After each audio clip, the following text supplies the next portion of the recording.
Hola, ¿qué tal? ¿Cómo les va? Bienvenidos a nuestra emisión de esta semana en el Congreso. Intensas sesiones tanto en la Cámara de Diputados como en el Senado de la República, comparecencias de funcionarios y aquí le tenemos todos los detalles.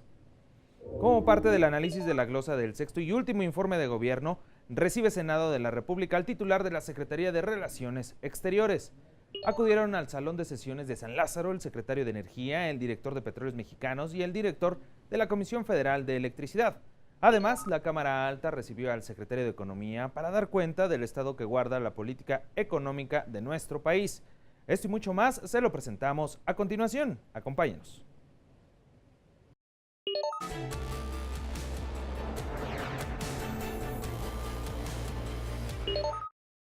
Qué bueno que nos acompaña en una emisión más de esta semana en el Congreso. Le tenemos todos los detalles del trabajo en ambos plenos donde acudieron distintos funcionarios para explicar parte de la glosa del sexto y último informe de gobierno federal. Vamos con los detalles y es que en el Senado de la República se citó a comparecer al titular de la Secretaría de Relaciones Exteriores, a quien la mesa directiva le tomó la protesta de ley a decir la verdad en este acto. Vamos con todos los detalles.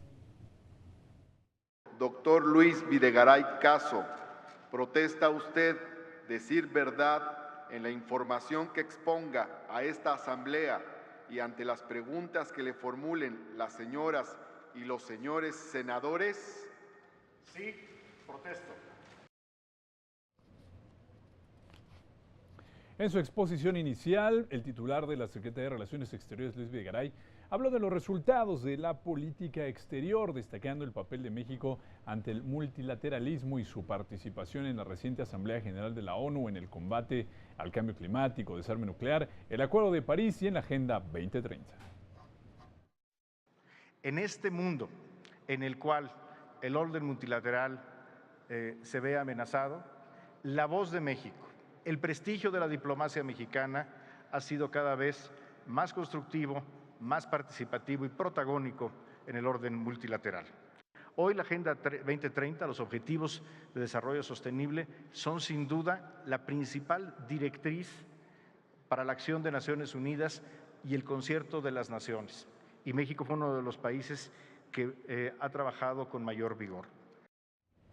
El funcionario destacó el papel de nuestro país en el Pacto Mundial para una migración segura, ordenada y regular. México, junto con Suiza, fue uno de los cofacilitadores y conductores de este proceso que hoy ha generado el primer instrumento de gobernanza global en materia de migración.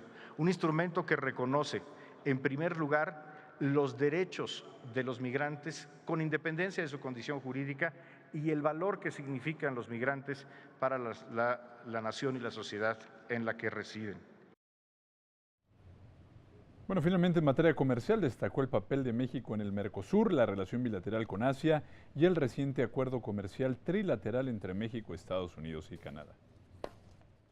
México no negocia a través de las redes sociales ni con aspavientos. Negociamos a través de profesionales técnicos especializados y hoy tenemos algunos resultados a la vista. El más importante de ellos es el Tratado Estados Unidos-México-Canadá, que sustituirá, si así lo decide este Senado, al Tratado de Libre Comercio de América del Norte. Es sin duda un logro importante que hoy da un horizonte de tranquilidad a la economía mexicana. Bueno, importante destacar lo que señalaba el canciller al final. El Senado de la República finalmente ratificará o no el acuerdo comercial trilateral Estados Unidos, México y Canadá. Es un trabajo que veremos en los próximos meses. Pues sí, la actual legislatura lo ratifica o no. Bueno, vamos a continuar con esta comparecencia. Luego de su intervención, los senadores tomaron la palabra. El primero en hacerlo fue el senador sin grupo parlamentario, Emilio Álvarez y Casa, quien cuestionó al funcionario sobre la primer visita del presidente Donald Trump cuando aún era candidato. Fue un agravio a la conciencia nacional. A los mexicanos y mexicanas que estando en Estados Unidos recibían todos los días insultos de Donald Trump. Y resulta que lo recibimos en nuestra residencia oficial, en el momento más crítico de los insultos. La verdad es que es un agravio y una ofensa de la que usted es una de las principales, si no es que el principal responsable. El Partido Verde Ecologista de México se refirió a la actuación del país frente al multilateralismo y la negociación de la Agenda 2030 que compromete a nuestro país a implementar políticas públicas sostenibles, así como con la renegociación del Tratado de Libre Comercio de América del Norte. En enero de 2017, el presidente Peña Nieto dijo que llevaría a cabo una negociación integral, tomando en cuenta el comercio, la migración y la seguridad. Preguntamos, ¿informó al Poder Legislativo de acuerdos de migración y seguridad acordados como parte de esta negociación integral? ¿Cedimos? ¿Y qué tanto en el acuerdo en temas tan delicados como la migración y la seguridad en favor del acuerdo comercial? Por el grupo parlamentario del Partido del Trabajo, la senadora Nancy de la Sierra Aramburo lamentó las violaciones a los derechos humanos de las que son víctimas migrantes nacionales y extranjeros y cuestionó al canciller el por qué no se han enviado al Senado diversos acuerdos internacionales sobre la protección de los derechos laborales. El convenio 129 sobre la inspección del trabajo en agricultura, el convenio 183 sobre la protección de la maternidad y el convenio 189 sobre el trabajo decente para trabajadoras y trabajadores domésticos.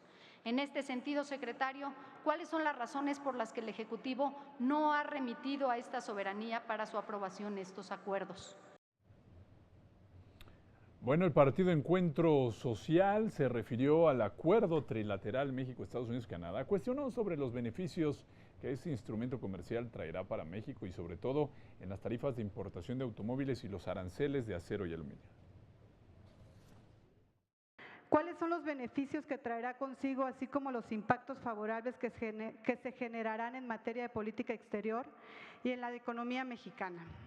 En primer lugar, nos gustaría conocer sobre las tarifas de importaciones de automóviles, que sabemos que en la negociación quedó como medida de protección para nuestro país y para Canadá, que no entrará en vigor por lo menos en un par de años. El PRD se refirió también a la denominada tolerancia cero impuesta por el gobierno estadounidense en contra de los migrantes y la separación de familias en aquel país, por lo que solicitaron respuestas al canciller sobre las acciones a favor de los connacionales. ¿Hasta cuándo nuestro país va a permitir que las políticas de Estados Unidos continúen lastimándonos? Segundo, ¿qué hizo la Secretaría a su cargo para enfrentar esta política inhumana? Tercero, ¿qué ha pasado con los cientos de menores mexicanos que no han podido ser reunificados y que permanecen en instalaciones de las agencias de Estados Unidos en condiciones precarias? En su momento, la fracción del Partido Movimiento Ciudadano también cuestionó sobre la relación México-Estados Unidos y los agravios del presidente Donald Trump desde que estaba en campaña, como el anuncio de la militarización de la frontera, la separación de familias, la criminalización de migrantes y el discurso de odio hacia los connacionales mexicanos. ¿Qué faltó, pues, para que la política migratoria mexicana se pusiera a la altura de las demandas de la comunidad migrante? ¿Por qué, ante un panorama tan complicado y hostil en materia migratoria, la Secretaría se dé el lujo de malgastar recursos públicos cuando la comunidad migrante y los consulados los necesitan hoy más que nunca? El grupo parlamentario del PRI celebró la defensa de los intereses de los mexicanos en el exterior por parte del servicio diplomático. Hizo un llamado para fortalecer el servicio exterior de carrera y el papel de los consulados acompañada de una política migratoria integral. Cuestionó sobre el Pacto Mundial para una Migración Segura, Ordenada y Regular. ¿Qué posibilidades de éxito tiene este instrumento internacional, el Pacto Mundial para una Migración Segura, Ordenada y Regular? Si al país a donde emigra la mayor parte de mexicanos decidió retirarse de su negociación. ¿Qué acciones ha tomado México para promover que este nuevo pacto sea adoptado por la comunidad internacional? El Grupo Parlamentario de Acción Nacional también abordó el tema de la criminalización de los migrantes mexicanos en Estados Unidos que violentan los derechos humanos de los connacionales y reiteró la conveniencia de ampliar las relaciones internacionales y ser menos dependientes de los Estados Unidos.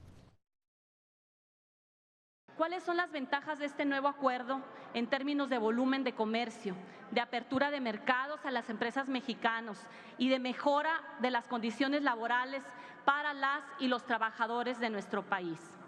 Finalmente, señor Canciller, lamentamos que un tema de mayor interés nacional, como son nuestros compatriotas en la Unión Americana, haya quedado fuera.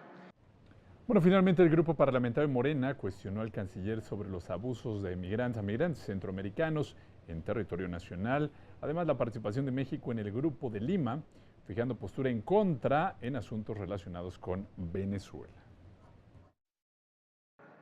¿Podría usted describir ante esta soberanía las ventajas obtenidas por México de su participación en el Grupo de Lima, toda vez que para muchos legisladores esto representó una injerencia en los asuntos internos de un país hermano, contraviniendo así el principio de no intervención establecido en el artículo 89 de nuestra Constitución Política? Bueno, el formato aprobado para esta comparecencia fija primero las preguntas de los grupos parlamentarios y después un turno del funcionario para responder los cuestionamientos. Precisamente el canciller habló de la política migratoria hacia los centroamericanos que cruzan por el territorio nacional en busca, México trabaja en busca de otorgarles visas de trabajo y proteger los derechos humanos. Así lo señaló. El trato que reciben los mexicanos en Estados Unidos es muy diferente al que reciben los centroamericanos en México. Doy algunos detalles. México tiene un programa de visas de trabajo y de tarjetas de estancia personal que solamente que los mexicanos en Estados Unidos no tienen. En la parte sur de nuestro territorio nacional, los centroamericanos. Al término de la comparecencia, también el canciller habló sobre el Tratado Trilateral como la oportunidad de crecimiento para la región que ha permitido mejorar las relaciones con Estados Unidos y Canadá, lo cual aseguró no incluye considerar a México como un tercer país seguro. México no está negociando, México no ha pactado, México no ha aceptado un acuerdo de tercer país seguro. Conozco las filtraciones de prensa, tanto en Estados Unidos como en México. Creo que no necesariamente estaban bien intencionadas en un momento crítico de la negociación del tratado comercial. Al término de esta comparecencia, el senador Martí Batres Guadarrama, el presidente de la mesa directiva, hizo uso de la palabra, indicó que la política exterior mexicana debe preservar sus principios de libre autodeterminación de los pueblos y subrayó la importancia de revisar cómo la Cámara Alta acuerda lo respecto de la nueva versión del Acuerdo Comercial Trilateral de América del Norte. Este Senado de la República está atento al proceso de negociación y acuerdos de libre comercio entre México, Estados Unidos y Canadá. Recibimos ya información preliminar y seguiremos dando seguimiento hasta la recepción formal del tratado. Haremos entonces, en su momento, el análisis detallado.